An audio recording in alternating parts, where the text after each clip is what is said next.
Buenas noches, les habla James Castro Espinosa. El día de hoy voy a hablar del proyecto educativo intercultural Ciudadanías en Diálogo, Democracia y Convivencia Intercultural para la Paz.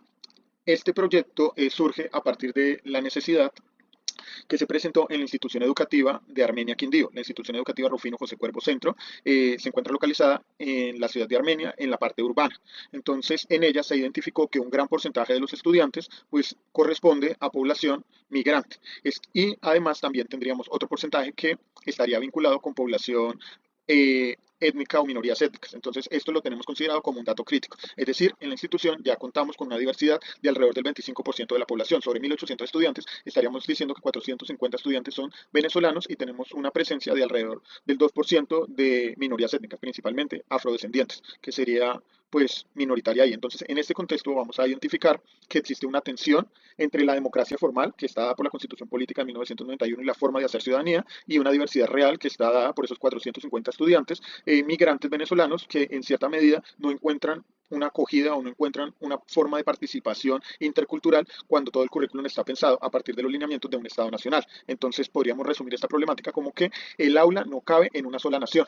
Es decir, que no podemos simplemente desde el aula de clase hablar como si estuviéramos tratando solamente con estudiantes colombianos en materia de ciudadanía y reducir nuestra cátedra de paz a hablar principalmente de lo que se encuentra en la Constitución Política del 91 y en las prácticas. Por lo tanto, se requiere hacer una lectura y es aquí cuando entra los referentes del marco teórico. El marco teórico en un primer lugar, momento está pensado por una interculturalidad crítica desde Walsh y Freire en la medida en que desde ahí se va a hacer una lectura de lo que vendría siendo el contexto en la institución educativa y de qué manera no solamente vamos a hablar de que inclusión vendría dada por recibir estudiantes sin tener en cuenta que estos estudiantes se les tiene que garantizar una forma de participar. Entonces no basta solamente con ampliar matrículas, sino que tenemos que transformar esas relaciones de poder. Y a partir de ahí, pues vamos a tener tres categorías con las que vamos a estar trabajando, que es convivencia intercultural y una cultura de paz de Galton y Salinas, reconocimiento intercultural de Taylor Díaz y diálogo de saberes y participación democrática de Falsborg.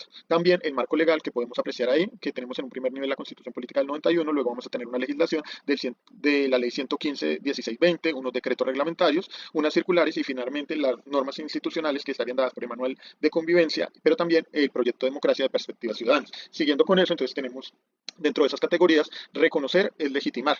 Entonces, lo primero vendría siendo, reconocemos que existe una población extranjera con un número considerable que tiene unas trayectorias culturales diferentes y que esas trayectorias deben de entrar en el currículum de una forma real, en la medida en que se les permite una participación plena dentro del aula de clase y que no queden solamente fijadas en el currículum sin que sea llevado. Decimos que también que esta equidad cultural implica que no todos están participando desde el mismo punto. Si estamos entrando las competencias ciudadanas o el trabajo de competencias ciudadanas desde el área de sociales, pues los estudiantes que vienen con una trayectoria, que son colombianos y que conocen la Constitución, se van a sentir con más confianza de hablar desde una postura de autoridad, mientras que aquellos que vienen con otra visión del mundo, pues les va a costar un poco más. Entonces, ahí es donde entra el diálogo de saberes, de qué manera se hace justicia cognitiva y se le da la importancia de escuchar al otro y reconocer lo que está haciendo, reconocer su diálogo y reconocer que también son valiosas las formas de pensar, actuar y lo que está asociado con la ciudadanía de otros países. Entonces, es sumamente importante pues darle esa relevancia ahí. Vamos a decir que la participación plural no basta solamente con escuchar a los estudiantes. Entonces,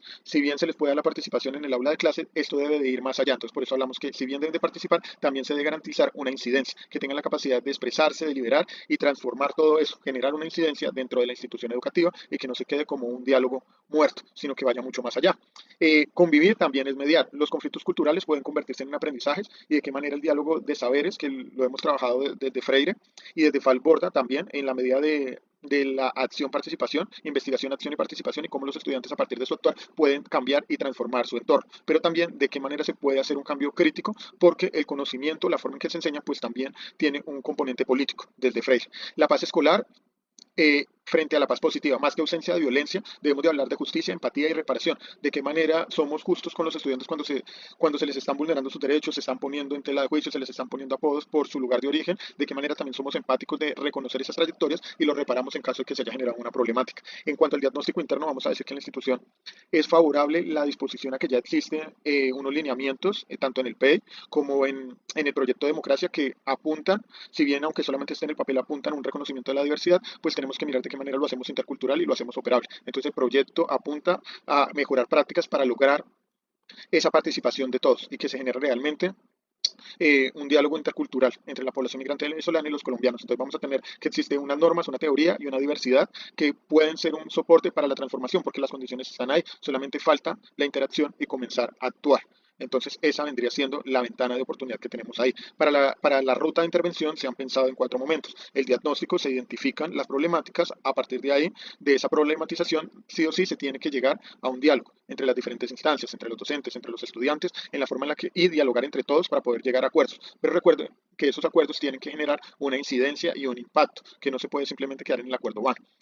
Vamos a tener 3 escenarios para la acción principalmente. Esos escenarios vendrían siendo los espacios de ciencias sociales, la asignatura, los espacios de la asignatura de Cátedra de Paz. ¿Por qué? Porque estamos hablando de ciudadanía y gran parte de los contenidos temáticos, tanto de ciencias sociales como de Cátedra de Paz y de las competencias que se desarrollan allí, pues están abordadas a esa ciudadanía desde una visión del Estado Nacional y un poco de buscar transformar. Y por el otro lado, pues tendríamos el proyecto de democracia, perspectivas en diálogo, que también la idea es transformar eso como una instancia. Mediación, el conflicto como evidencia para transformar la cultura escolar. Entonces, ¿de qué manera realizamos una lectura de los conflictos? ¿Qué aprendizajes nos están dejando estos para lograr una transformación del contexto escolar, que es sumamente importante? La evaluación, entonces, para que se logre dejar huella, vamos a decir que va a tener una visibilidad, una deliberación, como lo dijimos, se tienen que llegar a acuerdos, esos acuerdos deben de permitir una mediación y un impacto real dentro de la institución, y pues eso va a conllevar a que se genere un seguimiento de lo que se ha acordado y de lo que se ha dialogado, porque recordemos que sin seguimiento pues es sumamente complejo.